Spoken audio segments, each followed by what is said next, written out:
Okay, let's do this. What follows is the interview with Scott Adams that I did jointly with my friend and bandmate, Coleman Hughes. Coleman, who I'm sure many of you know from his podcast, will likely add his own intro that will surely be worth your time, as everything Coleman does is. Scott Adams is someone I always wanted to interview. He first came on my radar in the 1990s when my college roommate, Don Fabricant, outside Steve's older brother, became obsessed with Dilbert. Don worked in the corporate world, and for him, this was a work of great insight.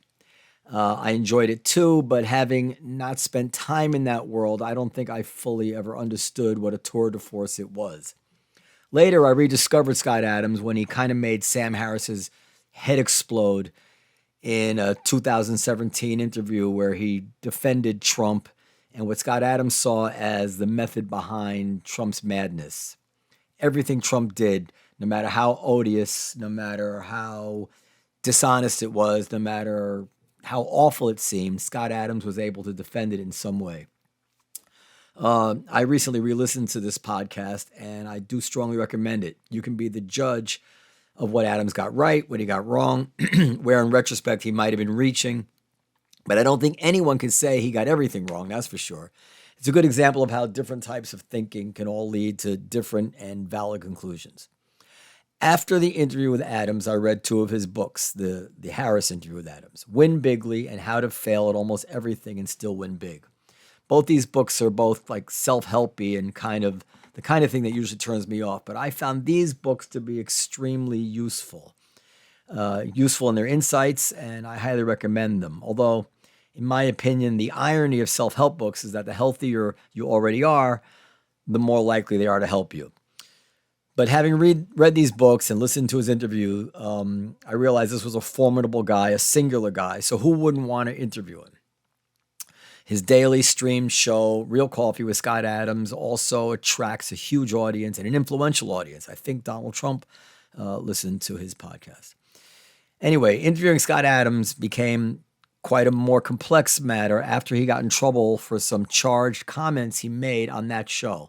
Comments which I do ask him about on this interview I'm about to play. So, two issues. One, many people these days think it's unacceptable to interview a guy who might hold views they find offensive or over the line.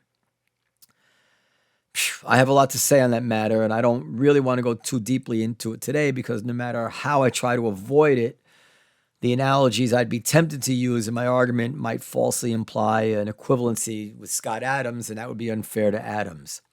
Hopefully we can find a guest in the future to discuss that issue because that's a big issue. Anyway, maybe one thought experiment will suffice. Think of any influential or consequential person who you think one should not be willing to interview. They're over the line. And imagine you have your way and no one but sycophants ever interview them.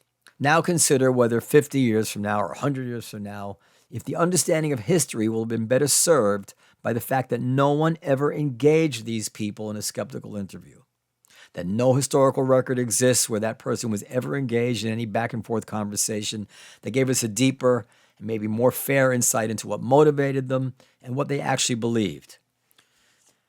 I think the issue is dumb. I think you should be able to talk to anyone you want.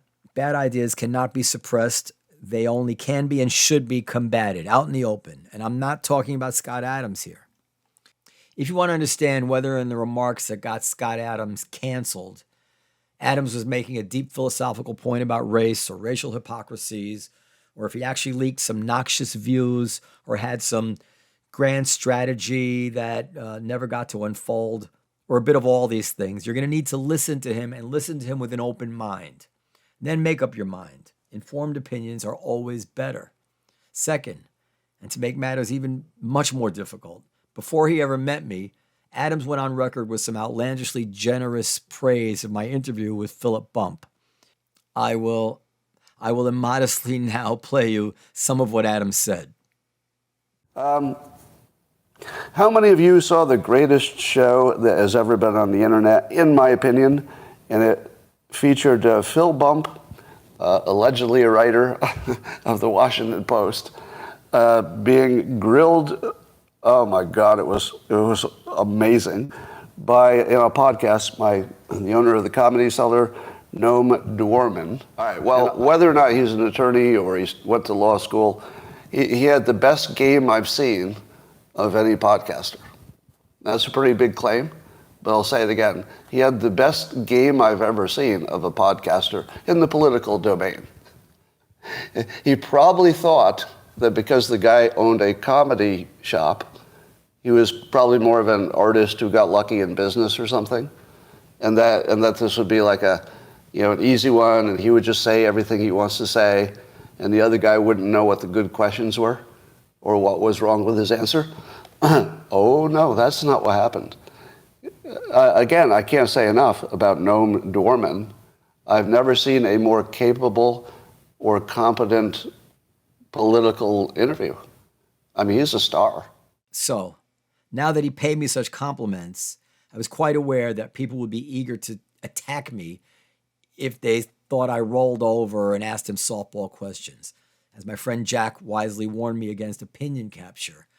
And it is tempting. It's hard to come at somebody who's been nice to you. It feels impolite. But I hope you'll agree after listening that I didn't do that. And to be honest, it really wasn't easy, but I had to. This is corny, but I didn't want to become one of those people that I look down on, that I diss on this podcast. I've learned over the past few weeks that among journalists, I guess like among everybody, personal relationships can be every bit as corrupting as money, if not more so. For instance, the editor-in-chief of the Washington Post has refused to correct Phil Bump's account of our interview, even when I've presented incontrovertible evidence of Bump's misstatements. The Washington Post stands by the lies. Finally, Scott Adams has a new book out called Reframe Your Brain, which in my view can be life-changing, especially for those people, again, healthy enough to be able to take some control of themselves and to make actual alterations to their mental outlook. We don't get enough email. Please email us at podcast@comedycellar.com and let us know what you think. Let me cut in one more finally right before this goes to press, as it were. A couple of days ago, after the interview, Adams posted a very provocative kind of cryptic tweet implying that the government was out to kill him. And this is typical Scott Adams. Like, you don't really believe he thinks that. You don't really believe that. You're not quite sure. You imagine that if he was on the show, he would explain to us, what he's hoping to accomplish by that. Very, very interesting. Anyway, I'm very, very sorry that I didn't get to ask him about it, but I don't know. What kind of master plan might he have at work about that? Anyway, you decide. Okay, Coleman, hit it. Scott Adams and Noam Dorman, thanks so much for coming on my show. My pleasure. Pleasure. So, to kind of catch the audience up on how this happened, I've been friends with Noam for a long time. Haven't yet. I've been on Noam's podcast several times. He's never been on this one. On Noam's podcast, you had a Washington Post columnist Philip Bump on the show, I guess over a week ago now, maybe almost 2 weeks now. 2 weeks ago, yeah. Yeah, to discuss the Hunter Biden / Joe Biden corruption scandal. And you did what you often do on your show, which is you exposed the absolute bankruptcy of a so-called expert. Now, since I know you and I follow your show, I've been seeing you do this literally for years to some of the top experts on all kinds of issues. And that's one of my favorite things about your podcast, and it's a thing of beauty, as I told you. But not so many people in the wider media space had seen this happen before. And I think the Philip Bump moment really was a moment where lots of other people saw it happen, including Scott Adams, who you and I have both been following for a long time, and he commented about it. So that's, that was basically the occasion to get you two in a room together, and the three of us, and discuss areas of mutual interest. So check. Agreed. Check. All right. So that's how this happened. I think that for my part, I've paid attention to you, Scott, for a while. I've paid attention to your media commentary. I would really describe what you do as media analysis more than political analysis, because you're more often analyzing the way that the media speaks about things, I guess, as much as you are the things themselves. And that's where I found the most value in your commentary. And to give one example, I went back and listened to your somewhat infamous podcast with Sam Harris from 2017 about Trump. And I hadn't listened to it since it came out, I guess 6 years ago now. And I can't really remember how I reacted at the time, but certainly with the benefit of hindsight, you seem to understand the way that Trump communicates in a way that I definitely didn't, and I think a lot of his critics didn't. In terms of, for example, his tendency to go with a big first offer and then give himself lots of room to negotiate back from, like just understanding that gets you almost halfway to understanding what Trump means when he says things. I don't think that's all of it, but that's certainly, those are the kinds of insights that I think you tend to have automatically and quickly that most media analysis just doesn't even consider.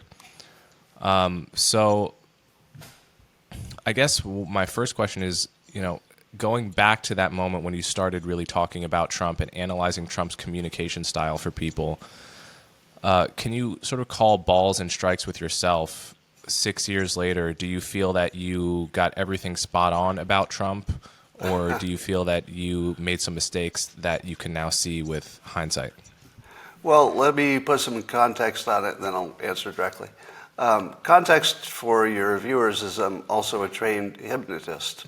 So I often use the filter of hypnosis, which is, I like to see as an umbrella for persuasion in general. And if somebody is extra persuasive and they have all the tools of persuasion, it's something that another trained persuader can see right away. But if you're not trained in it, you just think they're talking. You don't notice, or you might just think, hey, that's a big old liar, or why does that person talk like that? But if you know the techniques, you can see him using them very consistently and very effectively. So that's where I came in. So in 2015, I was one of the first to say, you don't see this coming. He's bringing I used to say he was bringing a flamethrower to a stick fight. And if you were just looking at him as an outsider trying to be president, nothing would make sense. But if you knew he had a secret flamethrower, which is his persuasive abilities, then everything made sense. So that part I got right, for sure. And I remember in 2016, people were telling me, Scott, you're crazy to think that he's persuasive.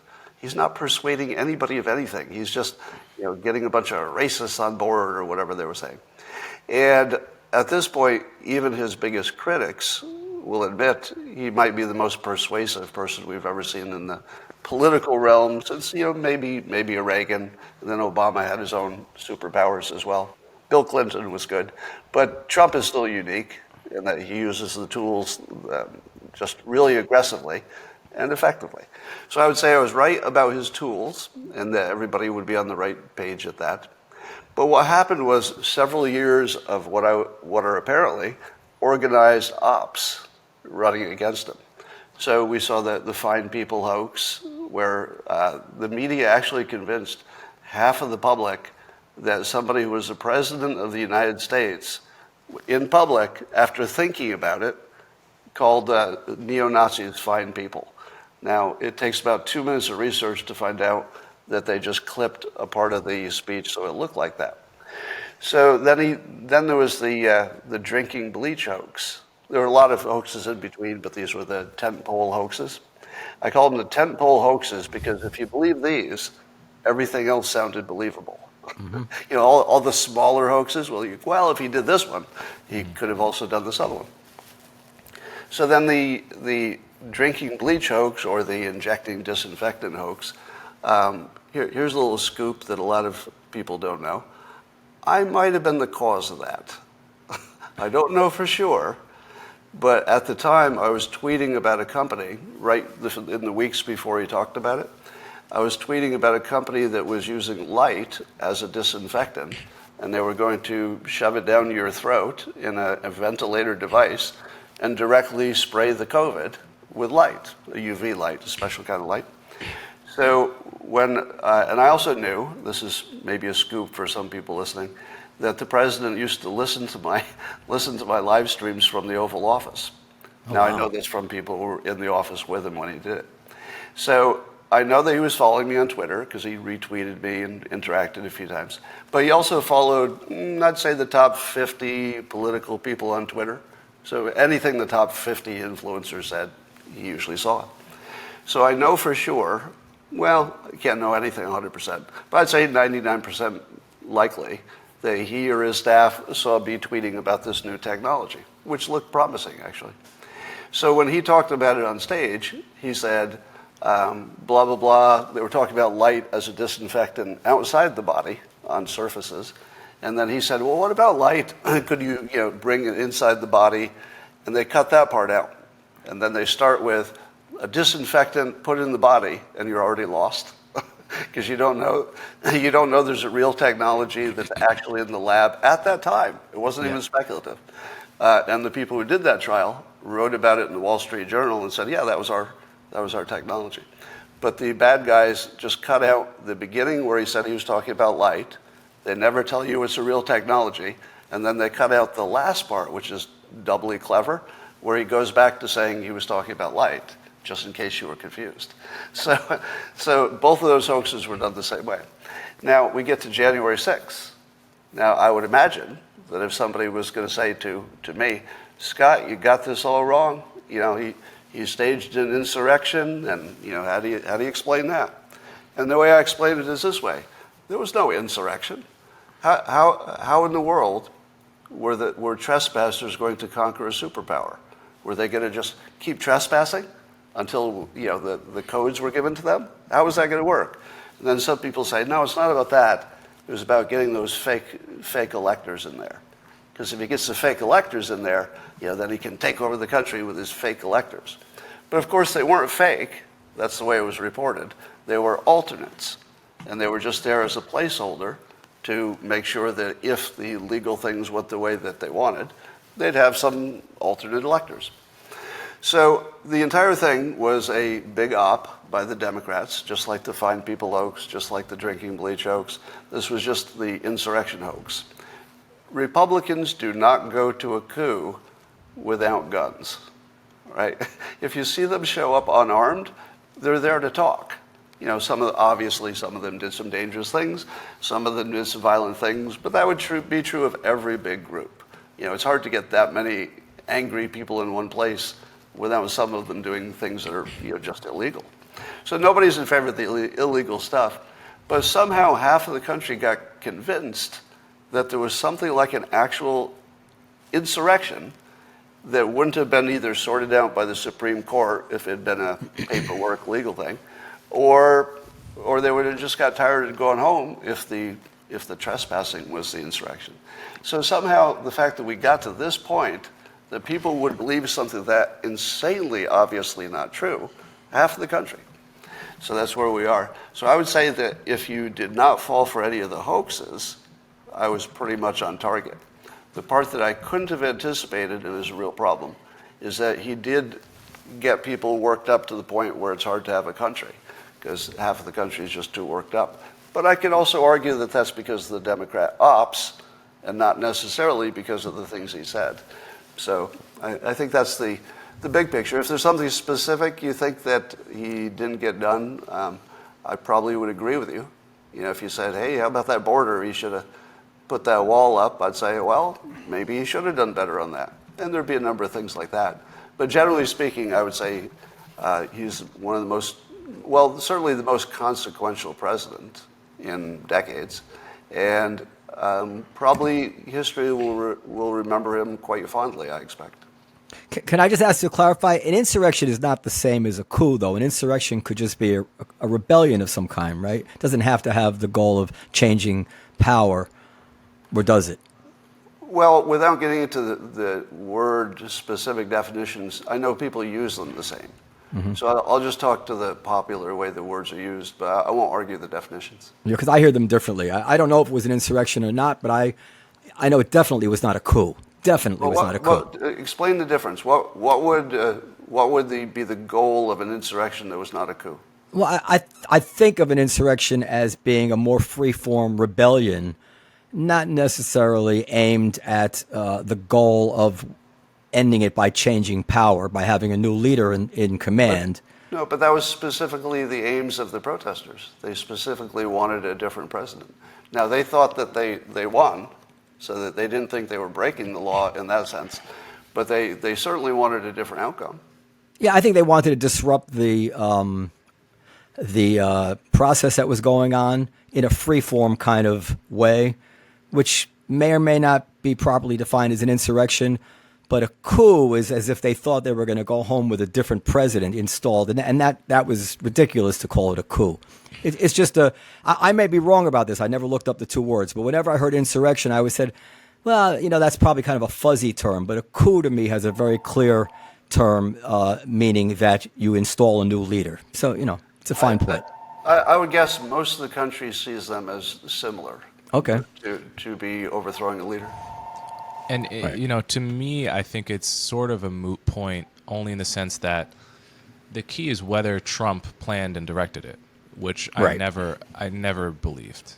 And that is what people wanted to hang their hat on, right? Even if it were a riot, I don't think Trump anticipated, planned, or directed it. I think he was as surprised as we all were when they got into the Capitol. Yeah, there were certainly parts of it he probably enjoyed. So, yeah, sure. The fact that there was a lot of energy on his side, I'm sure he enjoyed that. Yeah, well, but I can't help but disagree that history will look back on him as a good president, because despite the fact that most of his policies were not bad, not bad in any way, and some of them were really quite good. And you even wonder if other presidents could have made them happen to the same degree. I think all of that probably will be sullied by his attempt to overturn the election. Now, this is putting the alleged insurrection to the side, talking about what happened before January 6th. Could I quibble with his attempt to overthrow the election? Overturn, I said, yeah. Overturn. Because that would be a frame, that would be a narrative. Well, what I saw was somebody who genuinely thought, as far as we can tell, because he's been consistent, there's no private conversation that he ever said anything different. And there's so many other people who believe that the election was rigged. I've not seen evidence of it, but a lot of people believe it. So it's reasonable to assume he did. If you put me in that position, I'd probably believe it too, because that's a pretty emotion-packed situation, and that makes you a little bit irrational. So I can imagine that I would have believed it as well. But if he believed it was a bad outcome, and that there would be a way to check fairly quickly, which I believe was the hope, then it wasn't stopping a process, it was trying to improve it. And that literally was the stated and obvious observable action, was to try to take an outcome that looked corrupt and make it not corrupt. Now, if it was not corrupt, then of course it would end up being the opposite of fixing it. It would make it worse. But under his assumption, and the people who were there, they were fixing something that was broken, not breaking something that was working. Yeah, I would agree with that analysis. The reason I view it differently is because even if it was a good faith belief on his part, which is what consistent with the evidence we have, and he really believed the election was stolen, his level of delusion alone, to persist in that delusion for that long, is to me says something very damning about someone. And I'll do the shoe on the other foot test for this. Stacey Abrams believed that she is the rightful governor of Georgia because the process was corrupted by voter rolls and all this totally debunked stupidity. I believe that's a good faith belief on her part, and her not conceding that election, in her mind, she's just trying to improve the system, as you say. I still lose faith for someone that has a low enough bar and poor enough judgment to not reality test in the right way, and so tries to overturn the results of an election, given how important it is to our democracy. Well, let me ask you this. It sounds like you're coming from a belief that you or anybody can know that the election was fair. Is that knowable? Not with 100% certainty. What level of certainty would he put on it? That I know the election was fair. I don't know if I would bet thousands of dollars that it was, if there were an answer in the back of the book to fact check us all. Would you want to do a little experiment right now? Can I just say, I think fair is the wrong standard. The question is, do you think there were enough false votes or enough votes that were cast that are somehow corruptly hidden that it would overturn the result? I'm sure. Yeah, New York. Yeah, go ahead. Sorry. Let's say accurate. Okay. Because you can certainly make an unfair argument about the rules, things that were completely legal. Yeah, sure. To me, the contest is partly a cheating contest, meaning that if you can game the system before the election happens, well, you get an advantage. So both sides are trying to game it, and if one side gamed it better, I don't love it, but if it wasn't a crime and they played the game better and everybody had access to the same game, that's not where I'm going to. That's not where I'm going to make a big stink. But can I do an experiment? Sure. Can I change your mind in real time? Yeah, sure. We'll see if I can do that. All right. Would you agree with the following statements that are not about the election? That most of our institutions we've seen for sure are corrupt, at least at the leadership level. Would you say that we've seen our finance system at various times, banking system, discriminates, et cetera. Banks are paying gigantic fines for bad activities. We're seeing Congress apparently corrupt, running people who are 100 years old, and there couldn't be any reason other than to protect their game somehow. We're seeing that the FDA wasn't quite what we thought it was, the CDC, the WHO, the ADL, the Washington Post, the press was never anything we thought it was. And every single institution that I can think of, from the IRS, you name it, Department of Justice, you could go right down the line, they all appear to be corrupt. But in order to believe that the election was not, you would have to believe that 50 separate elections, and then each of the precincts, which were independently run, well, they had a boss, but they were managed independently. You'd have to imagine that those were the weird exception that all 50 states were run properly in the context of 100% of everything else that's a big organization where somebody could do mischief, they did. So what would be the reasoning behind everything being corrupt and obviously observably, provably so, except for elections? What would be the logic that that's the only... And by the way, you also know it's not fully auditable. There's some specific things you can check, but nobody would check, for example, the source code, right? There's nobody checking the source code. Nobody would know, for example, if there were some ballots that were dropped off, they were just taken away in a truck, and nobody counted them. Mm-hmm. Nobody would know. Nobody would know if there were fake ballots if they got away with it, if nobody noticed. Now, I'm not making any of these claims. I'm just saying it would be extraordinary if everything in the world was broken, but all 50 elections run by different entities that are political by nature, and their their precincts were all done correctly. What are the odds of that in America in 2023? I'd agree, but it strikes me as maybe a true but trivial point, only in the sense that the general corruption of everything could lead to an election being rigged anyway, right? You need specific, if you're gonna have a specific allegation of a specific conspiracy, you always need sufficient evidence of that specific conspiracy rather than the general point that there's corruption everywhere, which I agree with. Can I get in? Sure, go ahead, Nolan. Yeah, so I don't actually accept the premise. There is corruption in all these things you've mentioned, but all the while in every one of those cases, like for instance the financial crisis, there were smart people making evidence-based cases that things were going bad, that what the story we were being told is not what's really going on. And they had real evidence. And in every one of these cases, the truth began to build up. And then the lid came off on some element of corruption, which really doesn't mean everything is corrupt, but there were examples of corruption in all these cases. In the election, the first question in my mind would be, but what about the polls? I mean, the polls have a certain margin of error.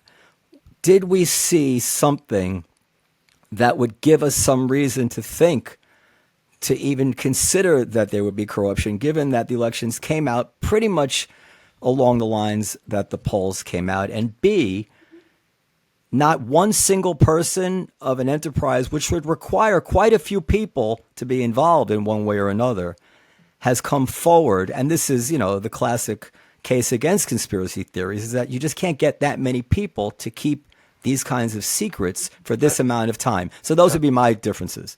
Yeah, that used to be a good rule of thumb, that you couldn't make this many people keep a secret that bad.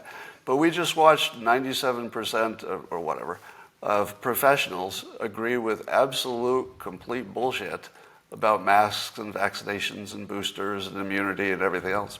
So we saw that if anybody can get a choke point, which is we pay you guys, they can control the entire narrative.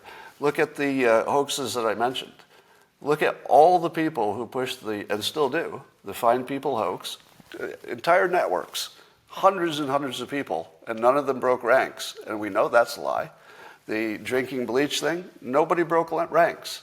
The entire left world stayed unified, while the right largely debunked it, but it didn't make any difference. Look at climate change. Climate change, it used to be a strong argument, 97% of the scientists agree. But once you find out that they're just agreeing because the other scientists told them to, and they know they can't get funding, they can't get jobs, suddenly getting 97% of people to agree goes from almost impossible to trivially easy. You just say you can't make money if you disagree. That's it. I get it, but I need a single solid fact. One solid fact would be a lot, Hold on. Yeah. If you have a transparent system, where you can basically see how everything works, and there doesn't seem to be anything that looks illegal, you could assume there probably isn't. If you have an opaque system, where by its design it can't be checked, did you see there was any point during the process where anybody said, can we look at the code? Can we track one person's vote from the beginning to find out it got completed? Can we count the number of people who thought they voted and compare it to the number of votes we actually got? Now, those would be closer to something like a complete audit. Whenever you have a situation, and you'll never find an exception, where there's a big complicated thing, could be the financial markets, could be anything complicated, a lot of people involved, and that allows that some of them are bad, because it's a lot of people, and you have a huge incentive to cheat if you could get away with it. Under those conditions, you will get fraud 100% of the time. I just described our election system. So the thing that I don't know, which is fair, is I don't know if it's happened yet. I don't know if it happened sporadically. I don't know if it happened maybe in some precinct that didn't make any difference to the outcome. But I do know that when you said you would notice it by the outcome, it would be sort of obvious, not in the situation where it's really razor thin. Mm-hmm. Because our polling is not accurate enough to tell a razor-thin difference. That's not a thing. So the polling argument I would discard, but I would replace with it the bellwether precincts. So there's some precincts that you can just guarantee are going to go one way or another, and they didn't.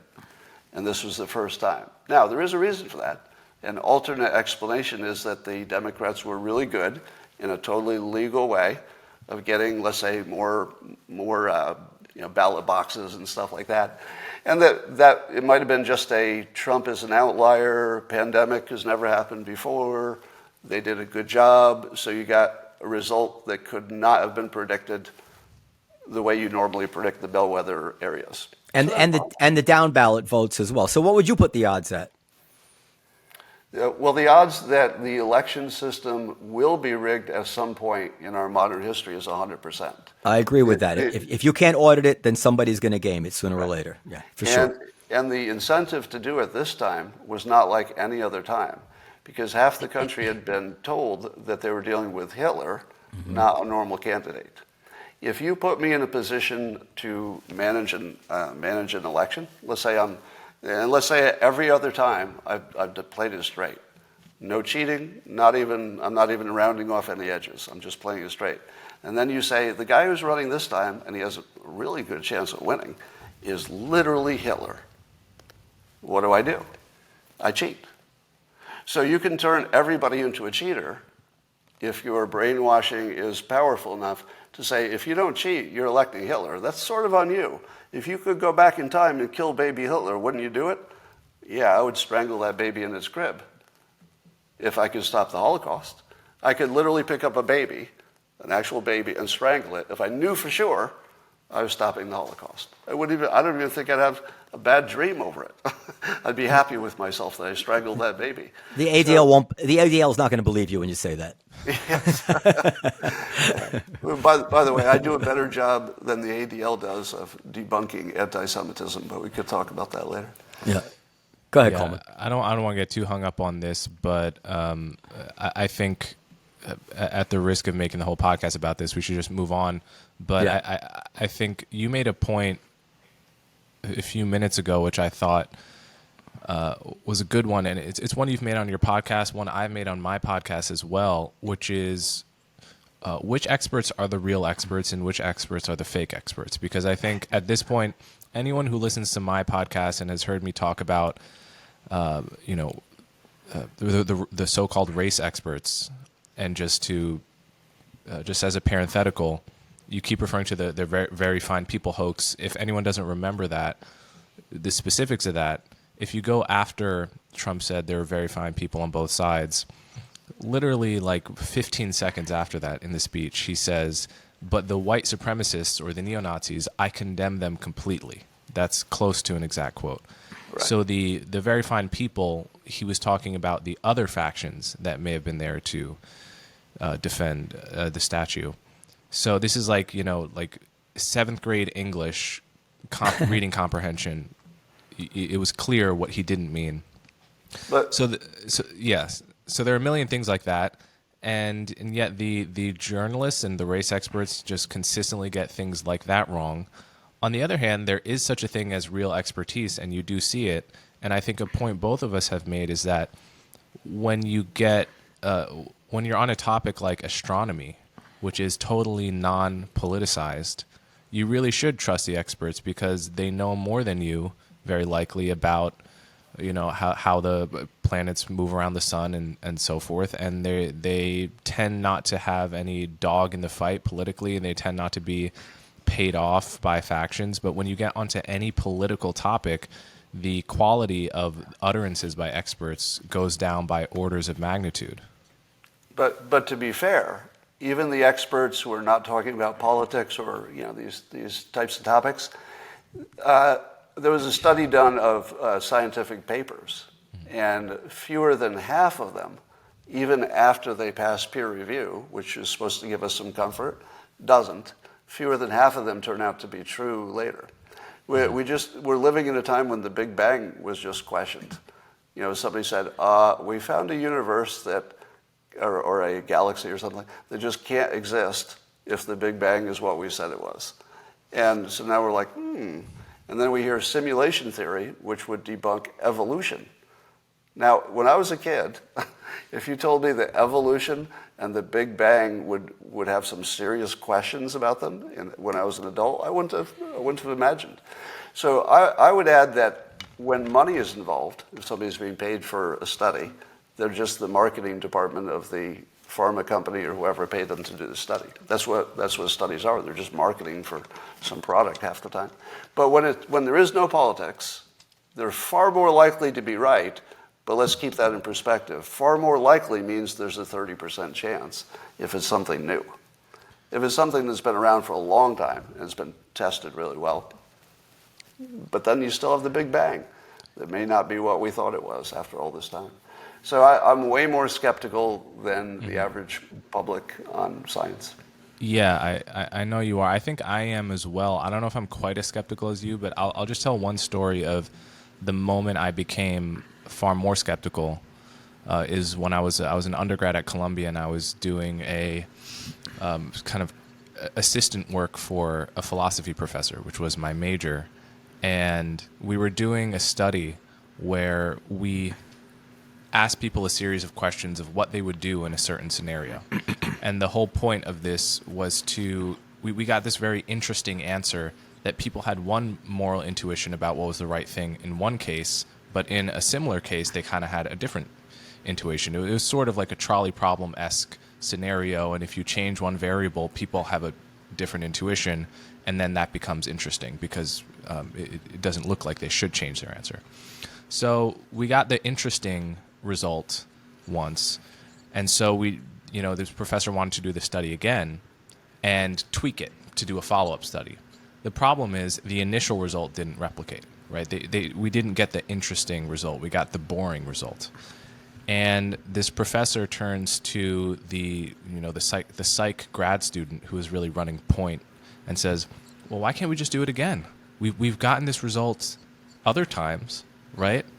And to his credit, this psych grad student said, no, that's not how it works. And the professor was becoming visibly frustrated, and of course was the highest status person in the room, visibly frustrated with the fact that we couldn't repeat the study and throw out this result. And the grad student held his ground, and it didn't go through. But the fact that this professor didn't understand that simple norm of research was eye-opening for me. And I think status alone is a reason why people can fudge results and throw away the null results and so forth. And we know about this from the replication crisis. But also, don't we have to allow? I mean, I'm sure the greatest heart doctor, greatest cardiologist in history has misdiagnosed a few. And if you focus on that, you might want to call his expertise into question. But certainly his batting average is way better than everyone else's. He's still an expert. I think the experts will never be infallible. And you have to find a way to put that in perspective. I don't know what the batting average we expect them to have is, but it can't be 1,000. Yeah, you have to look to how old is the knowledge. The older it is, the more likely it's true.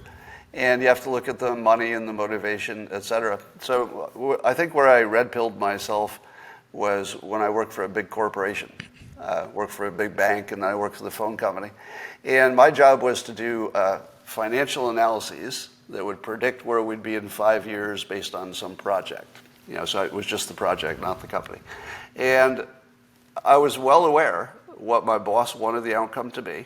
If he wanted to upgrade his computers, I needed to show that that would work. And if I ran my numbers and it didn't work, I had to rerun them again. Tweak my assumptions, change my discount rate a little bit, change the amount of time, make an assumption about what would it be worth to resell the old equipment at the end, which nobody could possibly know. So I would just tweak the assumptions until my boss got what he wanted. In my banking career, I actually went to a senior vice president one time and said, hey, you asked me to do this report.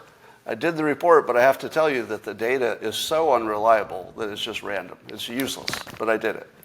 And he said, that's great, I'll use that. And I said, but did you hear the part about where it's random? It's useless. He said, no, I'm just going to use it when it agrees with what I wanted to do. So if there was a manager he needed to fire, he would look at my report, and if it said the manager was doing great on the report, he wouldn't mention it.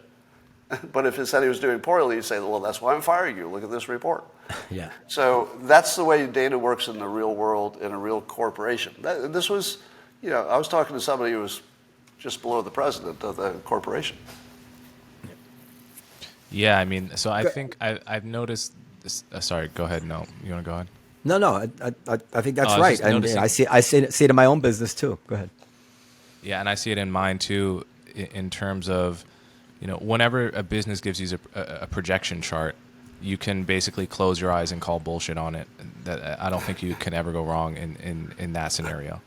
And I think it's such bullshit.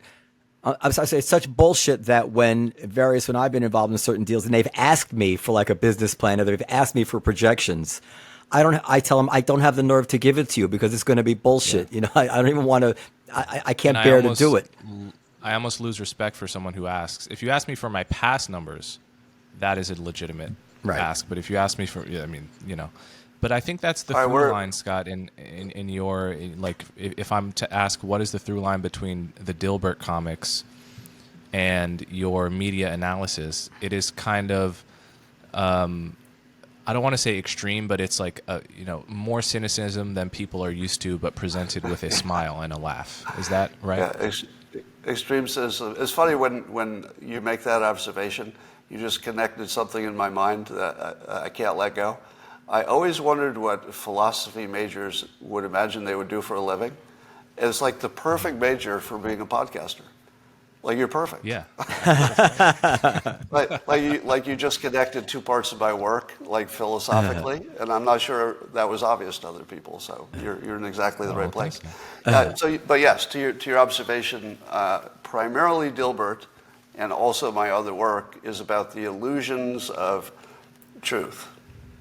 And there's somebody always pushing an illusion of truth and what's really behind it. Yeah, that's behind all of my work. That's correct.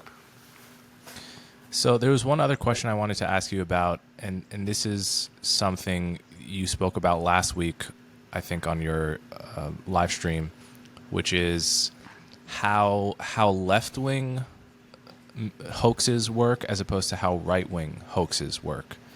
And one of the reason I think you're an interesting commentator is because, in contrast to most people, which are purely partisan, you acknowledge that there are hoaxes on both sides, and you're interested in how they work, how they tend to work differently, and they do tend to work differently. So if you recall that, can you give a little summary of the difference between right-wing and left-wing media hoaxes? Yeah, the left-wing hoaxes appear to be coordinated across multiple entities. So you might have an intelligence group, let's say with the Hunter laptop thing, or with Russia collusion. So you'll have some entity that might be intelligence. You might have an entity that's the DNC. You might have them working with their media contacts, the Phil Bumps of the world, to get the word out. And then they'll do the thing where they'll say, well, it's not me saying it. Look at the Washington Post. They're the ones who say it. I'm just repeating it.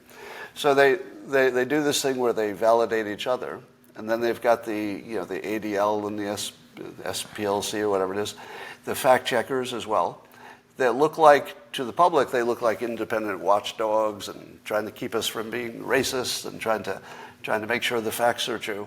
But it turns out they're just Democrat operative industries. So that they've created essentially a machine that can push any level of non-truth to their own audience and make sure that all the connected parts will agree with it. So they look entirely scripted. It looks like somebody in some kind of control position is telling everybody, all right, here's the lie of the day. Everybody support this. That's what it looks like. That's just observational. I'm not behind the curtain. But if you look at what is the Republican BS, it almost always seems to trickle up from, a QAnon person, or there was this one meme somebody saw that wasn't real. It starts with individuals, and then other individuals say, oh, yes, that looks real. And then it kind of bubbles up until somebody in Congress says it. And then everybody on the left mocks them for saying it because it was ridiculous. That's a real difference. And I think the difference is that the Republicans would play it the same way if they could control all these other entities. So apparently they're not controlling intelligence groups. They're not controlling most of the media landscape. They've got a nice chunk, but they don't control the big part. And I think if they did, and the ADL was a Republican group, and all these other fact checkers were Republican groups, then maybe the Republicans would run ops, but they just don't have that mechanism. Yeah, I think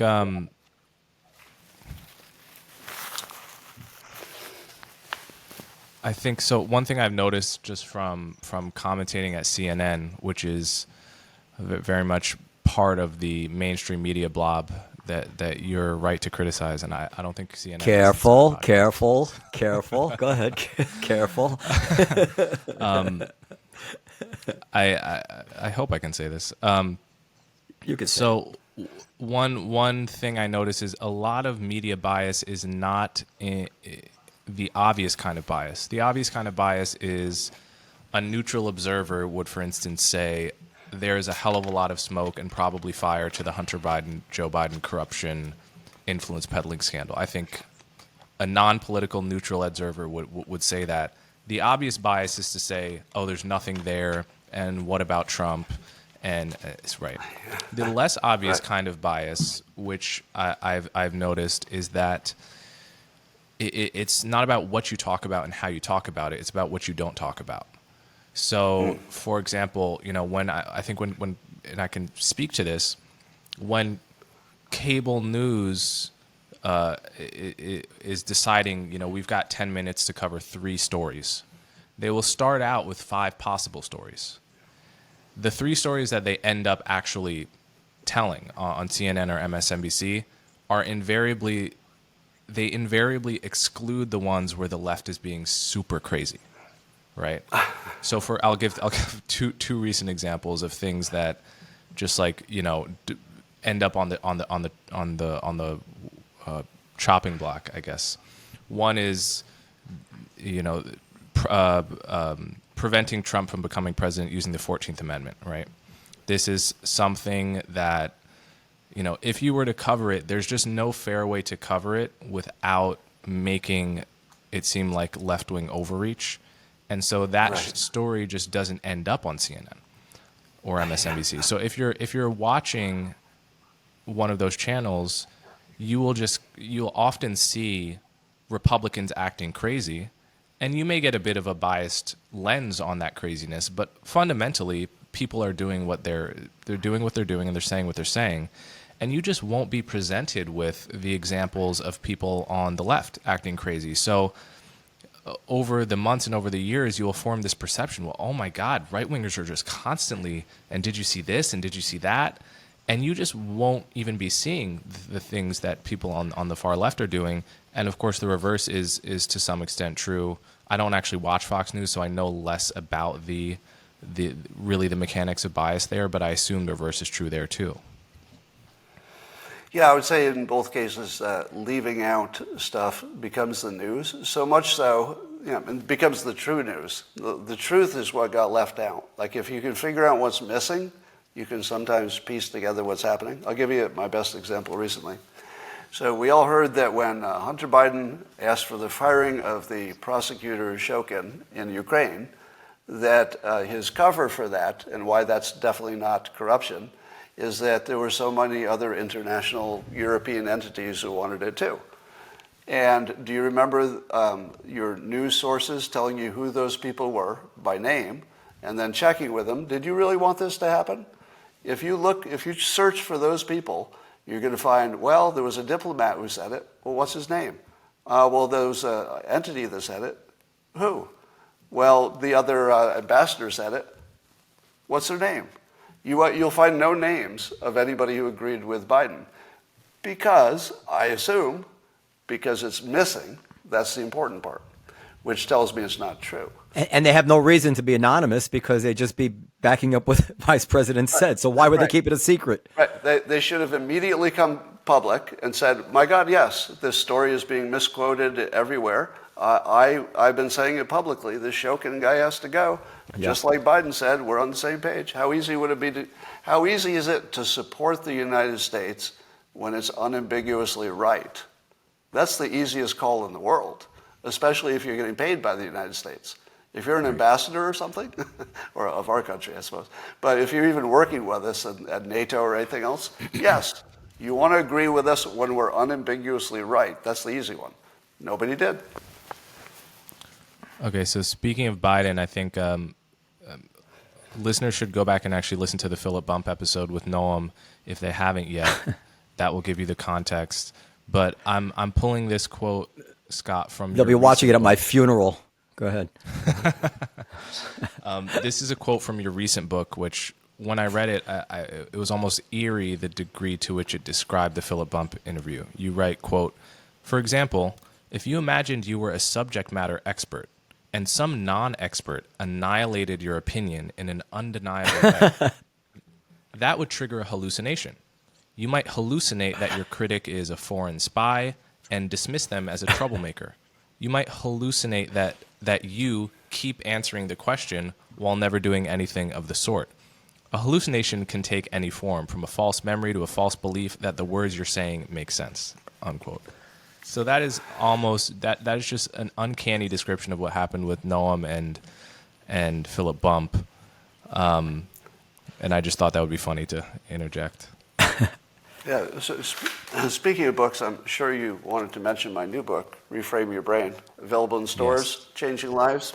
But reframing, what I talk about in the new book, is helps to understand the cognitive dissonance thing.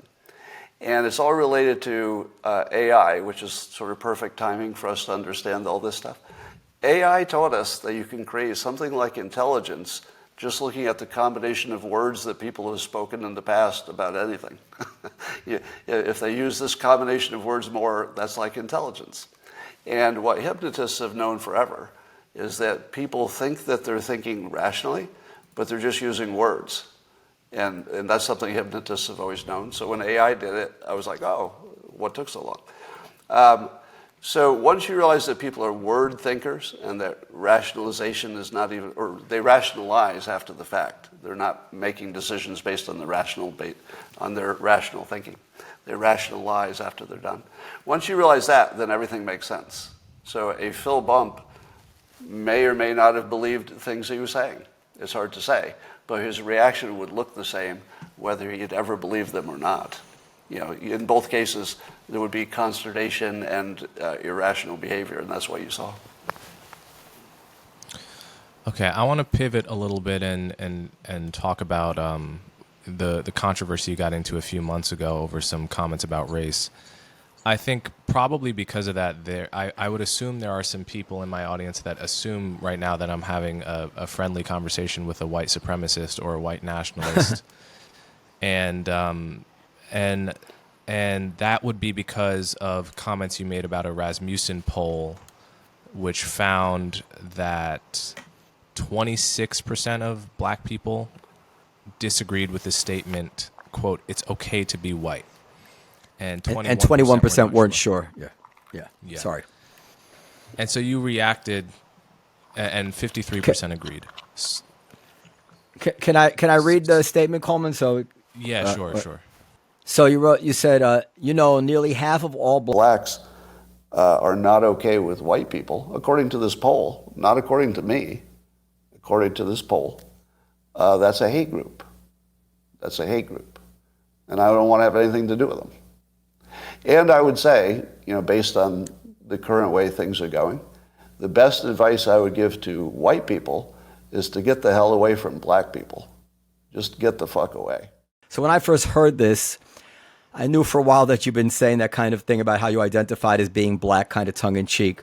So it was hard for me to tell whether you were making like a deeply tongue-in-cheek point about hypocrisy, the dangers of identity politics, or if you were more deeply serious. But just to get it out there, you pair it a little bit later with this kind of, brutal statement. And you say, I'm also really sick of seeing video after video of black Americans beating up non-black citizens. I realize it's anecdotal, and it doesn't give me a full picture of what's happening. But every damn day, I look on social media, and there's some black person beating the shit out of some white person. I'm kind of over it. I'm over it. So when I heard that, I had this trace memory of something I read in Win Bigly. And the persuasion tip 21 is, quote, when you associate any two ideas or images, people's emotional reaction to them will start to merge over time. So my question became, this feels like tip 21 in action, or is it? Did you intentionally link the poll results indicating widespread black resentment of white people with black violence against whites? Is that part of what you're trying to do, and why would you do that if it is? Can I answer generally and give you a better answer without Yeah, of course. I'm not trying to avoid that question. I think there's just a cleaner way to get to the center of it faster. Answer however you want. Of course. All right.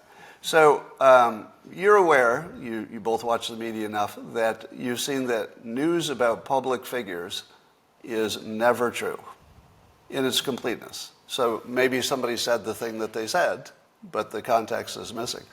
And we're talking about the part of the story that's missing. Did you notice that I got fully canceled and nobody bothered to ask me what was going on? Yes. Like what was behind it? Did that seem unusual to you? Because the first thing you have to understand is that I'm a political figure at the moment. And now if you follow politics, you knew that. And if you followed enough, you know that I would be one of the most actually influential political people, maybe in the top 20. Some would say higher.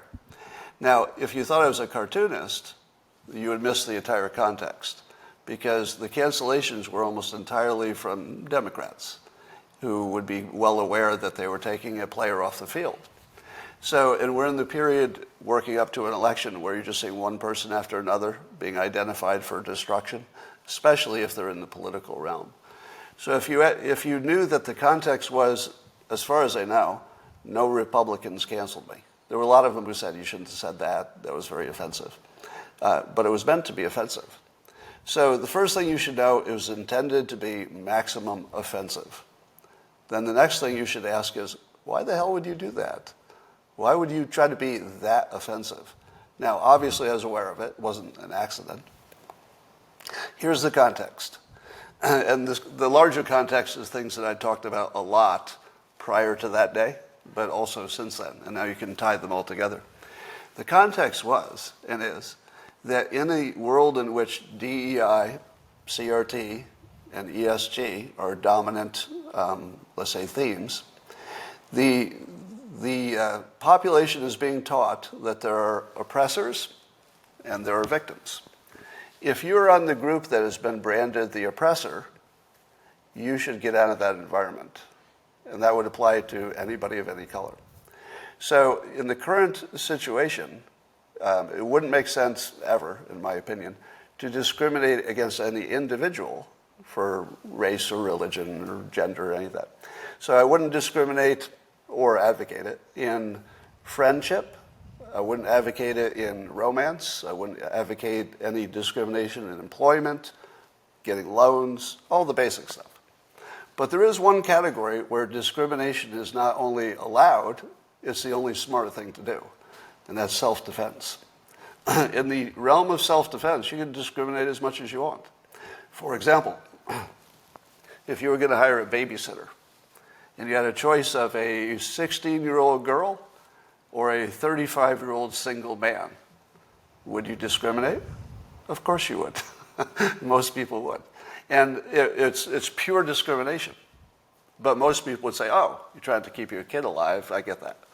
So in the context of protecting yourself, you can make larger protective decisions, and they're completely ethical and moral, and doesn't mean that you would discriminate against any individual. So, having nothing to do with anybody's DNA, that's not part of the conversation. Having nothing to do with what somebody looks like, their color, nothing to do with the conversation. What does have to do with the conversation is that a segment of the population has been, let's say, programmed, because we're all programmed in different ways, but one segment, the black segment of the population, has been programmed to see themselves as victims, rightly so, and to see the white people as aggressor or oppressors, historically, rightly so. But if you're in that environment and you're white, you're going to get fucked, and that you should know that. And if you're a black man in America and you want things just to be better, as we all do, you should know that. You should know that white people see black Americans as being weaponized by this programming, which has nothing to do with being black, has nothing to do with anybody's DNA or their chromosomes. It has to do with how society is organizing itself. It's pitting people against each other. So if you can't stop that, and most individuals can't, you should get away from it. Let me give you Perfect example. By the way, nobody believes the examples I'm going to give you, so I know in advance. I know in advance the viewers will be like, I don't think that's true. My first career at a bank was ended because I'm white, and I was told that directly. My boss called me in, who was white, and said, the order has come down that we don't have diversity in senior management, so we can't promote you because you're white. And I said, well, how long is that going to last? And they said, well, don't know. I mean, it took 200 years to get to this point where we don't have diversity. It's not going to be overnight that we fix it. So I quit. And I said, well, okay, if you're telling me directly I don't have a career here, I'll quit. So I quit. Went to work at the phone company and got put on a management fast track because I was working on my MBA, and I checked all the boxes. And after a couple of years there, my boss called me in his office and he said, we just got in a lot of trouble from the press because we don't have diversity in this company at senior levels. So until further notice, white men are just not going to be promoted. Again, it was a white man who told me.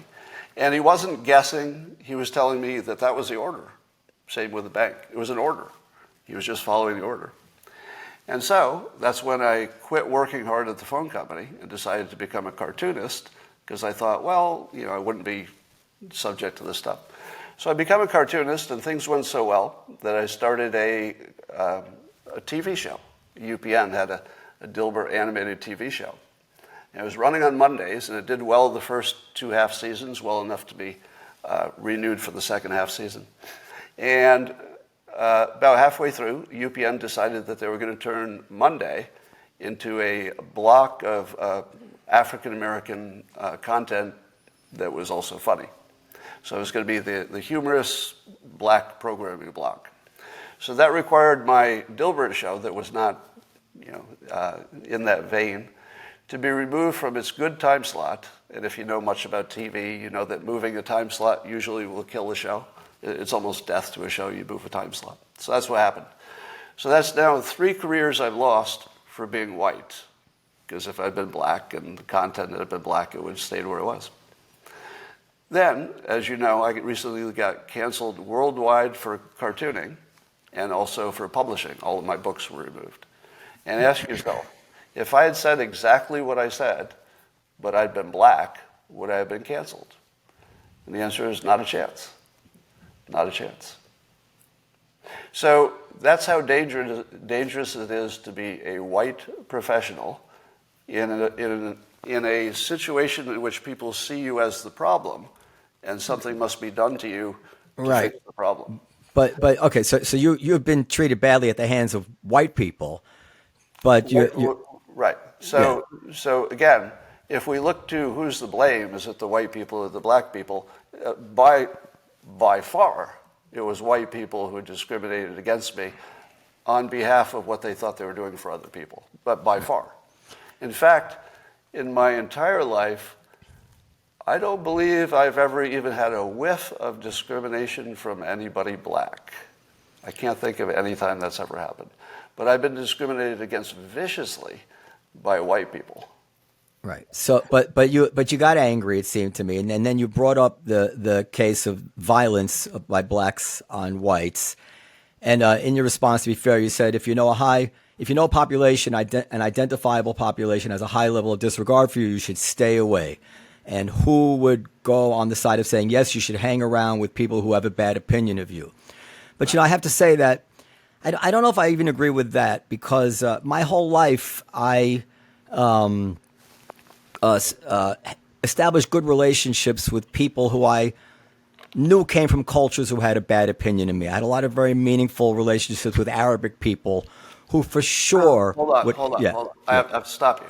Sure. We agree that on an individual level, friend, hiring, loans, loving, no discrimination. Right. We're only talking about it at a population level. Go.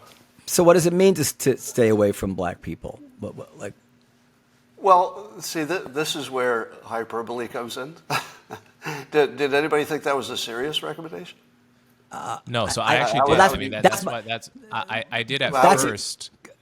But how would you do it? How Well, would you? this is what the point. That's why I brought in the other thing. That I wouldn't have thought it was serious if it wasn't punctuated by this anger about these real cases of violence and these videos where you say I'm overseeing white people being beaten up by black people. And that point, I said, well, actually, this is ringing true because those are real incidents. And now you're saying stay away from black people, and they're both in the same package.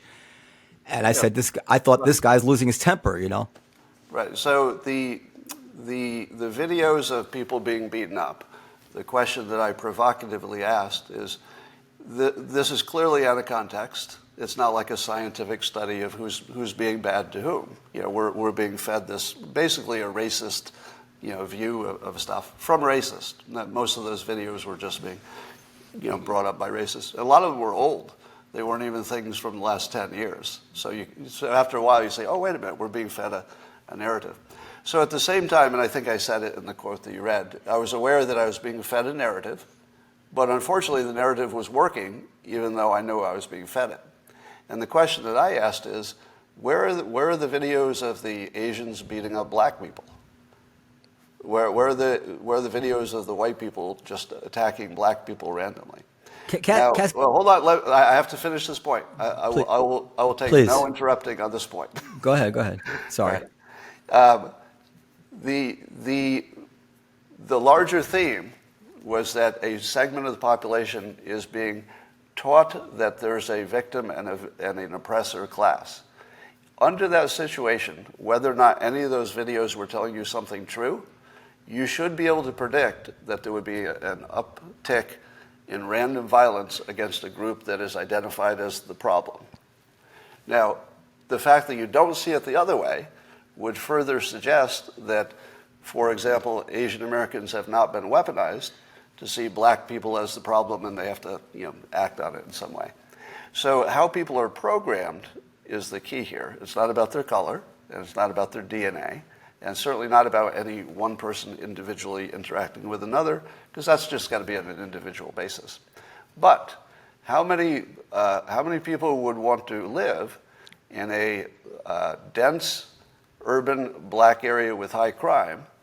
And I think what I said, and you didn't say this in the quote, is I said that there's a correlation between being poor and black and crime that has more to do with the poor part, right? So if there were a dangerous white neighborhood, I'd tell you to stay out of it. If there's a dangerous black neighborhood, I'll tell you to stay out of it. So that part's the least interesting part of what I said, because nobody disagrees with the point that you should stay away from dangerous places.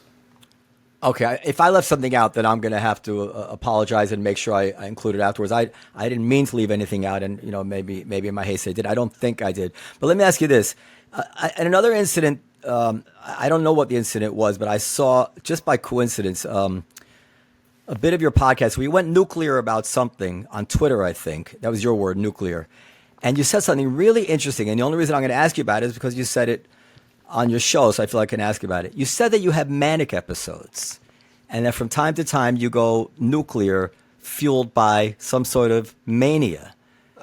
Is that part of this story in any way? I think the mania story was related to creativity. It wasn't related to anger. No, it was. You said one of the side effects is that on Twitter, by now you know my pattern. If somebody starts a damaging false rumor about me, I usually go nuclear on it until I can draw more attention to the correction than the original claim. So what I'm trying to do is, light all the kindling I can, get everybody as mad as possible, provoke everybody, draw as much energy toward me. And so yesterday I was just responding to every troll, and I was swearing at them, but I was just having fun. But this was all in the context of how these manic episodes manifest. And I actually thought, I said this to Coleman, I said, well, maybe he just losing his shit when he said that. No, actually, when I go off online, I know exactly what I'm doing, and I know what the ramifications of it are. No, I've never done anything that I said, ooh, I shouldn't have said that because I was in a bad mood. But it is true that I have manic, what I think, I'm not a doctor, so it feels like I have manic periods that'll last about a week in which my creativity and energy just go through the roof. I can just create all kinds of stuff. But it's usually not, the manic thing is not associated with anger. Separately, things can make me angry. But I don't think the manic part's part of that. Look, I think Coleman and I agree on the following, that, and I'm sorry, Coleman, if you want to say that identity politics it's maybe the only thing we have to worry about in this country. I mean, I know the left says there's so many terrible things, but actually we have so much reason to be optimistic, and more optimistic than any other nation on earth. The only thing that can ruin this country is identity politics. It's what makes other countries come apart. Right. But Clausewitz could well have said that war is identity politics by other means, right? Like, this is what's going to, so you feel like, Can I solve it for you? I just say that you feel like anybody who is influential like you are has to really be almost as an obligation of citizenship or patriotism, to really be extremely careful how they communicate, how we should all be reacting to these things. Right. Because you don't want to put fuel on the fire, like I would accuse Tucker Carlson of doing, and you defended him too. But go ahead, answer what you wanted to answer.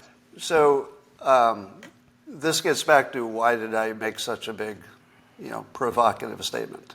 The point was to draw attention to me, so that on this topic I would have a bigger voice, because who's going to invite me to talk on this topic, right?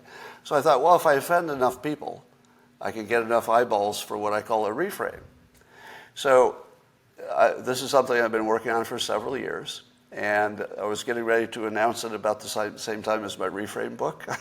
So I thought this would all come together, and the book would come out, and I would give you a reframe for racism to fix it. Will you accept my challenge that I'm going to fix racism right now in front of you? Drum roll, please. Come on. Let's do it. All right. Everybody who tells you that you should compare the average of one group to an average of another, similar to what I did in my provocative statement, they're not on your side, because there's nobody who's average. We're all individuals. If you reframe from comparing averages, which made a lot of sense when things were much worse, because that was pure discrimination, right? But when you get to the point where things are within spitting distance of equity, let's say, you have to change the rules, because you're in a whole new ballgame.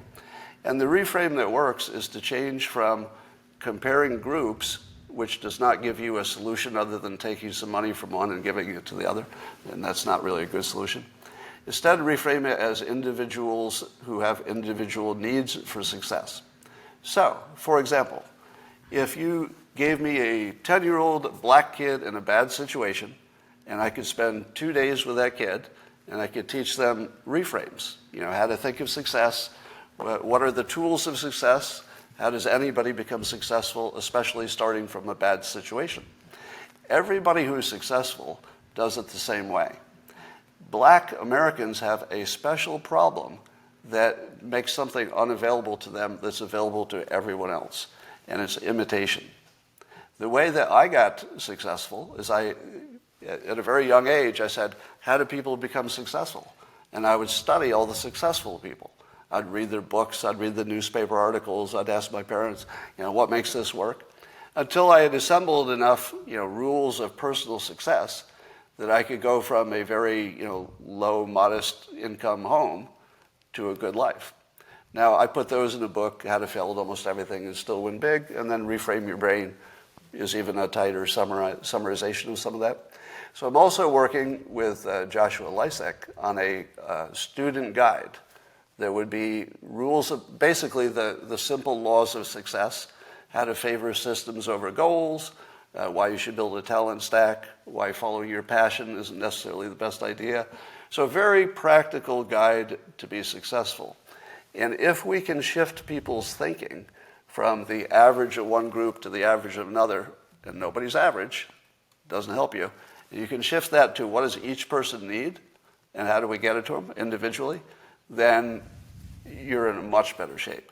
Because you can't get rid of systemic racism by talking about it. You can't even get people to agree what it is, and like that would help. It wouldn't. It's kind of nothing you can do to make it quickly better. But you can take any individual and make them slice through it like it didn't exist, right? Take me. I'm short and bald and nearsighted, which in the business world is a gigantic disadvantage, right? If I could look like you, Coleman, I would be like a god walking into because you're a good-looking guy. How tall are you? Thank you, Scott. How tall are Not you? tall. I'm like 5'6", 5'7". All right. Well, so you've heard that the tall people have advantage in the corporate world, right? It's I've well heard that, but documented. I've also seen an article that says that sometimes attractive men get penalized in the corporate world because of envy. I saw one article that said that. I have no idea if it's true. I could see that happen at some level. At some level, I didn't have to worry about that. That wasn't one of my big concerns. But here's my point. If you take if I take let's say a 21-year-old college graduate, a white person or a black person, I would give them separate advice that would make both of them succeed. I tell the white person, you might want to be an entrepreneur because if you go into corporate America, you might have the experience I had, which is the corporation doesn't have enough diversity, and they're really going to try to get it because it means a lot to them. So if you're there, you're not going to be their first choice. So maybe look at starting your own thing. If I had a black college student who was looking to start out, I'd say go to any big corporation. You're going to be at the top of their list because they're just thirsty for real diversity of people who are qualified. You can walk right into that job. Then you would use your corporate experience to pick up as many skills as you can so that someday you'd have the option of leaving and starting your own business. So I would give that kind of advice to both of them. My guess is that if you're a 10-year-old black kid in America, somebody's telling you that you won't succeed as easily because there will be discrimination. What you should be taught is there's discrimination everywhere. It's not going to go away, but you should go where it works for your favor. Why would you go where it doesn't work in your favor? Which is essentially the same advice I would give to anybody. So if you're in a situation where the general situation is not favorable to you, but there's another situation right next to it where it is in your favor, maybe unfairly, go there. For your individual success, you should look for all the unfairness you can find and surf it. You should be using it, not running away from it, because everybody's got their own little pocket where their advantage works. So that's the reframe. The reframe is, as long as you're comparing averages, you're falling for somebody else's game, grifters, politicians, people trying to manipulate your opinion. But if you're making it possible, and that's what the student guide would hope to do, making it possible for individuals to put together skills, how much is systemic racism going to bother you if you come with a package of skills? It'll be there, but it'll be like it didn't exist. You just slice right through it. Coleman, you got something? Yeah, so I mean, I definitely couldn't agree more in terms of not looking at averages. I think we focus far too much on average statistics. Every other article I read is comparing black outcomes on some measure to white outcomes on some measure, and implying or directly stating that the gap is due to racism when, I think, you need only read one of Thomas Sowell's 20 books on the subject, but I think most people who are paying attention rationally know that you cannot actually infer anything from an outcome gap of that kind. And it does prime you as a black person to envy and distrust and dislike and feel that you are owed from white people. And I think one of my arguments, and this is really one of Thomas Sowell's arguments, has been, show me a single example from anywhere in the world of a multi-ethnic society where you have a poor minority group that goes from poverty to affluence via the method that is being advertised for black Americans. In other words, asking the government for racial preferences, asking for special treatment, and then, lying about the fact that it's in fact special treatment. Find me one example of this working. I don't think you can. And if you can, I could counter with 50 examples of groups that rose from poverty to affluence via the sort of conservative route of,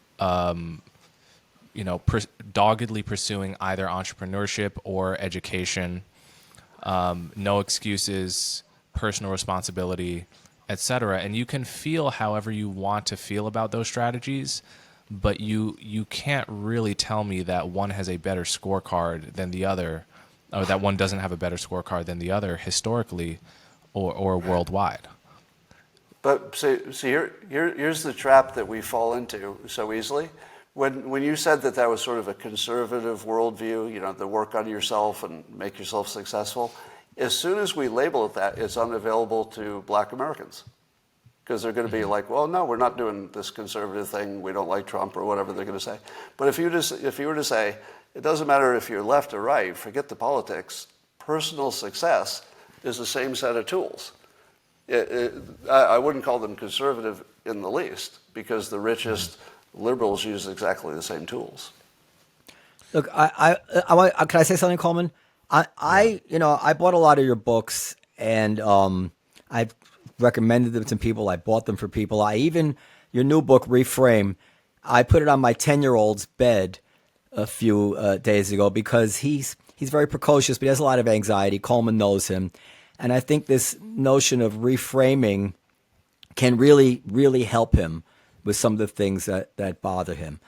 All of which is to say that the reason I'm focused on this is because I want to resolve it for myself. That somebody I have not only intellectual admiring of you, but unique, unique between the eyes insights that I've never gotten from anyone else. And so I do want to understand the whole picture. And it could just come down to me just, fundamentally disagreeing with you, which I'm very able to do. And I think it's my superpower is that I can have like really good relationships with people that I really, really don't agree with on things. But I do want to say that I'm having trouble with all that. The Tucker Carlson thing where he talked about fighting like white people.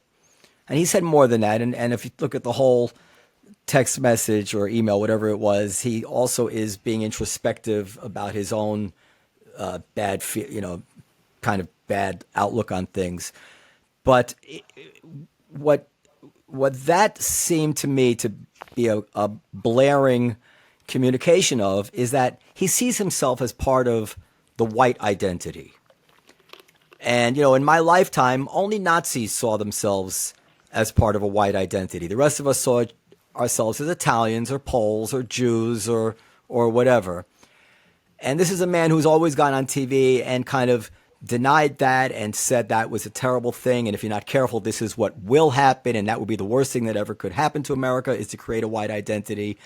And then in a private moment, it just jumps out that actually the first thing he thinks about when he sees a white guy kicking the shit out of somebody in a, underhanded way three white guys, is that that's not the way white people fight. Now, if I heard a Jew saying that, I would say to myself, well, Jew to Jew, we know what the world has done to us. So he would be commenting on, listen, knowing what people have done to us, we shouldn't be behaving that way. No Jew should fight that way because we should know better. That's not the way I read Tucker Carlson's thing. The way it read to me was other people fight that way, but we're better than they are. And the animals fight that way. And you didn't see it that way. And this is the last difficult question I want to ask you, but I would never forgive myself if I didn't put that to you. And maybe you'll convince me that I'm wrong. You'll reframe me in some way. So go ahead. But why are you asking me about Tucker Carlson, though? What's that got to do with me? Because you had defended him, and you had a tweet on your show too. You said, and also, of course, obviously, your detractors will bring this up as another knock against you and refer to the first thing we talked about. So in your tweet, you said shoe on the other foot test, which I guess is a Dershowitz reference. If a black man said in a private message, that's not how black men fight, it would not be news. Same with Asians, Hispanics, etc. Obviously, the attack on Tucker is based on his race. What is it when you attack someone based on race? Meaning like the attack on Tucker was racist. And I just don't think it is. I think the attack on Tucker is pointing out that he sees himself as part of the white identity. And for a guy like me, this is the kind of guy I want to run directly away from because, as I said, whether it's white people or black people, this is the most dangerous intellectual movement we have in this country. This will be the end of us, So especially if white people see it that way. So I hope it didn't sound like I was embracing his comment. I was simply saying I wouldn't have minded it from anybody else. So Okay, well, I wouldn't have minded it So from somebody else. So Mike, yeah, Go ahead, Coleman. I think, Scott, that you're right to point out there's a double standard here. There's a double standard, namely, if I said in a text privately, that's not how black men fight, I don't think that my career would be over, I wouldn't get canceled. Whereas if a white person That's my said, point, and right. even to your point, Noam, even if we meant the analogous thing by it, even if my comment was actually a comment about black superiority, it would but bother you are people black. less. But yeah, But you are yes, black. no, You no. see yourself as black. But Right. correct. But I'm saying, yeah, there's a mirror image. I want to acknowledge that there's a double standard even in the mirror image scenario. What bothers me is that whenever you have a double standard, there's the further question: which direction should we collapse it in? Right? Should we collapse it in the direction of what Tucker said should be okay because it would be okay if a black person said it? Or should we collapse it in the direction of really stigmatizing all such expressions of racial tribalism and racial disdain for other races? My general viewpoint has been, outside of a comedy club where I think anything that's funny goes, in terms of public statements, and it's worth saying this was not a public statement, certainly we should collapse all the double standards in the direction of stigmatizing race-based hatred across the board. Can I answer, and then that'll be the last thing I say? I think that you've identified what is a very common logical fallacy where somebody points out the same thing that someone else does, and rather than understanding, well, then it shouldn't be right no matter who. That's the problem, that the other people would get away with it, rather than you should let this person get away with it. You're right. Except I don't, in this particular case, I don't see the double standard as the main issue here. What I see as the main issue here is that Tucker Carlson identifies himself as a white ethnic, as his ethnicity is white, and his culture is whiteness. That's not the way white people fight, and that to me is unacceptable, and especially unacceptable because he denies it. You know, if he owned it and said that's the way I see it, then I'd listen with an open mind for whatever it is. But the fact that it's a big lie, and in a private moment he felt like a white person, and then you have to plug that into everything else he said, which is, can be taken one way or another depending on what benefit of the doubt you want to give him about where he's coming from, right? Very often I hear Tucker Carlson say things that I do agree with, but now I'm hearing them differently when I know he sees himself as a white person first. So that's all I have to say. All right, so let me push back on that a little bit. First of all, there's a little bit of mind reading with your interpretation, and I always reject the mind reading if the mind reading gets to a point where the subject looks bad.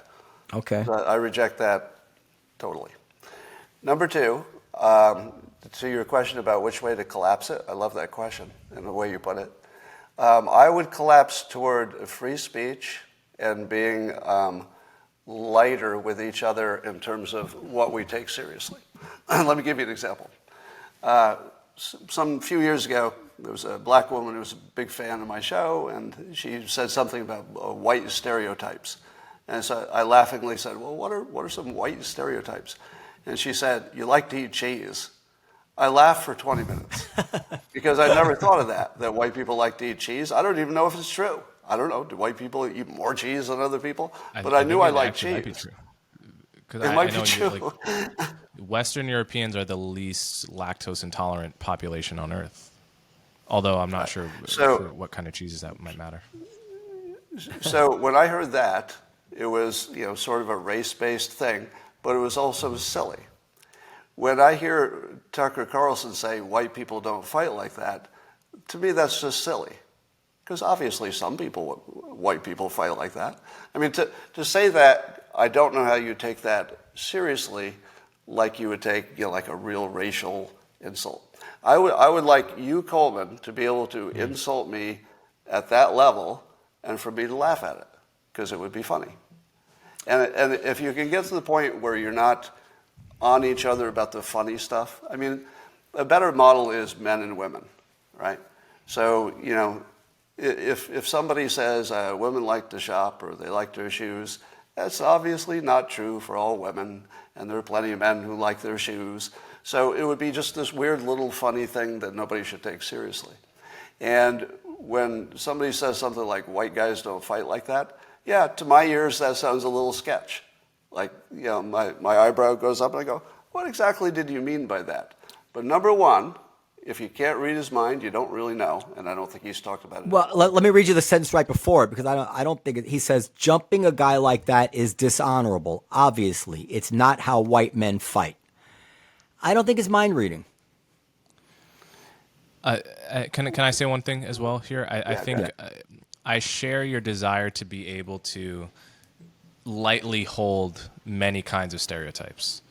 If you were to tell me like black people are good at basketball, that is a stereotype that I could totally laugh at, and analogous to the cheese thing, right? It's like no one is, if anything, it's a positive stereotype, and people get too sensitive about even those things. People claim those things are racist, even if it's a positive stereotype. On the other hand, the stereotype of black people as criminals, negative, the stereotype of white people as say colonizers, right? Like there's this video, I don't know if you covered this on your show, Scott, from The Cut, which I think is an arm of New York Magazine or owned by New York Magazine, since taken down, I think it was in 2020 or 21, where they just had a string of like 30 black people, and the question the interviewer asked all of them was, what are white people superior at?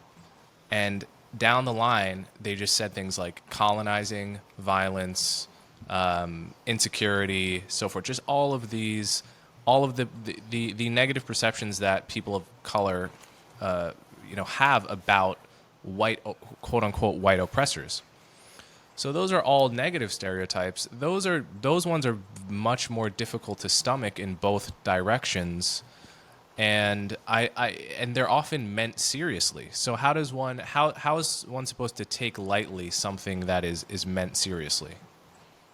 Well, you have to look at every situation individually. Liking cheese, everybody agrees, is silly.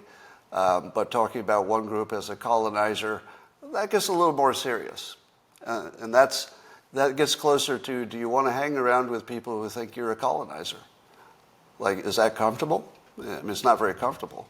So, that's where you have to choose people individually to make sure that individually you're with people you're comfortable about. But I would personally, this is just my own where I'm comfortable, I would have no problems joking with a black American citizen who said I was a colonizer. Like in person, I would think that would be a fun conversation. So I wouldn't take that too seriously. And I think we have to get to the point where let's say the bottom 80% of all the stuff we're pretending to get mad about is really just an excuse to give our opinions that we already had about why we're mad about something else.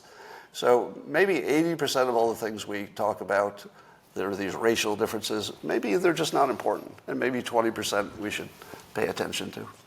After my Phil Bump interview, I got an email from a guy who's a producer in MSNBC who's a friend of mine. And he told me to be wary of opinion capture, I think is the phrase he used, and I was worried about this too. For instance, I had a lot of anxiety, Coleman knows, about doing this interview because you paid me maybe the greatest compliment anyone ever had in my life. And now I want to ask him, the tough questions I fantasized about asking you before I was on your radar. How do you avoid that? Do you feel like when it's Tucker Carlson, for instance, do you feel any additional pressure to go easy on him in some way because a lot of the people who follow you might also be fans of his? Or this is difficult stuff, to me anyway. Well, yeah, it's a big problem. The way I deal with it is, let's say, incompletely, by trying to make sure that I do go against things that I know my audience won't like. Mm-hmm. For example, my audience thinks that Soros is the devil. I think there's something else going on. Like, I don't know what it is, but to me it doesn't look like some, giant theme for him to take over the world and make money. I don't know what he's up to, but I reject the Soros is the devil. It's all that simple, nothing else to it. Part of the Jewish conspiracy. So I don't buy any of that. They do not like that. And it really costs me. I had different opinions on the pandemic from many of them. I had different opinions on a lot of stuff. So there's plenty of stuff that I've challenged them enough and lost followers just immediately that I have a little bit of credibility. So that's all you can do. The only thing you can do is set up a history that has shown you can look at some things objectively, and then they'll give you a little bit benefit of a doubt on the new thing. Coleman, you probably struggle with that too. Yeah, I do struggle with it. Especially once you get to know people, there's just no easy answer to how to deal with friendship in public with people that you disagree with. I think, frankly, I'm helped in that I guess I do know a lot of people publicly, but I think I have made a conscious effort not to join any clubs too tightly and to have my own island via this podcast, that it makes it easier to disagree with people. But even that doesn't get you totally out of it, because you form relationships with people, and you even feel close to people that you've only spoken to a few times, and then all of the psychology of friendship and bias comes online when they say something you disagree with, and you pull your punches or you say nothing. This is just completely it's a hazard of the job, and there's no simple way of dealing with it. Yeah, I'd love to tell you I had the answer. I'll give you the best example in my case. I like RFK Jr. because I just like him. Mm-hmm. So when he says something that, politically I might disagree with the policy, I'm actually conscious of the fact that I've gone easy on him. Right. So Me like too. It's in my head, and I know it's something I need to fix. So it's sort of an ongoing struggle. It's not something that, you can take a pill and it goes away. Do you have time to go over? I know if we're out of time. I wrote down a few of your reframes. I thought maybe you want to maybe just give a quick takes on them. Well, if we can do it quickly, I do have to run. Which Okay. ones did you want to? Success requires setting goals. Reframes. Systems are better than goals. Yeah, this is probably the biggest thing I've added to the world is the idea that you need a system, and that your goal, maybe if you had a really narrow thing like winning a bowling tournament, winning is the goal. So that makes sense. But in the big world where everything is changing so quickly, you're changing, the world is changing. If you had one singular goal, by the time you got there, you might not even want it anymore.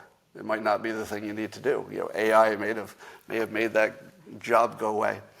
So if you have a system instead, you don't feel bad because you're not at your goal. So first of all, the psychology is better because every day you're working on your system successfully. But you can prepare yourself for a variety of things with a good system. So for example, a good system would go to college and learn business and, let's say, communication. If it turns out you didn't run a business, all that stuff is still useful in whatever you do, right? So make sure that you're building a system to build toward a goal. That's okay. But make sure if you don't hit the goal, you end up with a whole bunch of skills or a whole bunch of contacts. Maybe you networked with people. Maybe you got a thicker skin.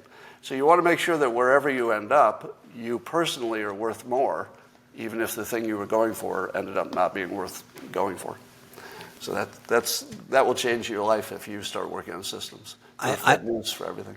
It's amazing stuff. I hope someday that maybe me, you, and Coleman will actually get to shoot the shit in person at some point if you ever get to New York, because I have so many things about business and experiences I've had I'd love to tell you about, and I'd love to hear your stories. Like, Coleman, did you know he took a job as a computer programmer, but he didn't know how to program at the time he took the job? Can you imagine the balls? It's all right. I don't know how you sign off, Scott, Coleman, or... Okay, I have one last quick question. As a hypnotist, I've tried to be hypnotized twice in my life and failed both times. Are there just some kind of people that literally can't be hypnotized, or is it something I'm doing wrong? And keep in mind, these were both like group settings. Oh, group hypnosis doesn't work. It doesn't work. Is it a hoax? Is everyone pretending? No, if you were, let's say you were in a audience for a hypnotist on stage, the hypnotist would do some things to identify the few people, about 20% of the public, who can actually see and feel things that aren't there. The rest of them can get a benefit from hypnosis. So let's say you wanted to reduce your fear of flying. The hypnotist would take you through visualizations, etc., until you were used to it, and then you feel better. So that kind of stuff, the normal stuff, just being better at something, less afraid of something, more confident at something, everybody can get that benefit one-on-one. Doesn't work in a group setting. Because the hypnotist's skill is not just what they say, but observing the individual and how they change, their breathing, their posture, and everything. And then you can tell what's working. If you're getting a resistance, you can see it in their face. And if you're not, you do more of it. So one-on-one is what works. If you're in the 20%, you could see an elephant that isn't there. But if you're in the 80%, you could get rid of phobias and, perform better. Okay. Buy this book for your kids, parents. I think there's not a better book a kid could read. Reframe Your Brain. It's written, Scott does not show off his vocabulary, although I'm sure it's extensive. He writes it in order to be understood. And my son Manny, he read the first 2 chapters of it, and he totally got it, and he was really, provoked by it. Like he was really thinking about it. Prodigy. I do have to run, so if we could sign off, Coleman, this has been great. I really appreciated the depth of the conversation. Yeah, me too. Thanks so much, Scott. Thanks, Noam. Thank you, Scott.